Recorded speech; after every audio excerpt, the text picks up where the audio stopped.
No dia em que você nasceu, os anjos tristes por sua partida entoaram hinos harmoniosos e angelicais. Era uma despedida entre irmãos. Anjos de asas transparentes, sorridentes, juntos brincavam no céu. A separação doía, não queriam ficar longe de você, anjo travesso e feliz. Foi então que tiveram uma ideia. Em cada ano de vida terrestre, um desceria e ficaria ao seu lado. Assim, a cada ano, um deles lhe faria companhia e, aproveitando, mataria a saudade. A ideia foi aceita e festejada por todos.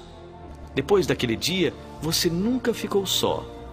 A cada novo aniversário, um anjo desce e fica ao seu lado. Sua proteção sempre foi muito grande, porque nada é mais forte que a pureza dos anjos. Hoje é seu aniversário, dia da troca da guarda, e eu gostaria muito de ser um deles para ficar com você, espelhando luz e amor ao seu redor. Como não posso, envio-lhe meu abraço, meu carinho e a minha prece, para que seu anjo da guarda seja tão iluminado quanto você. Parabéns. Dreams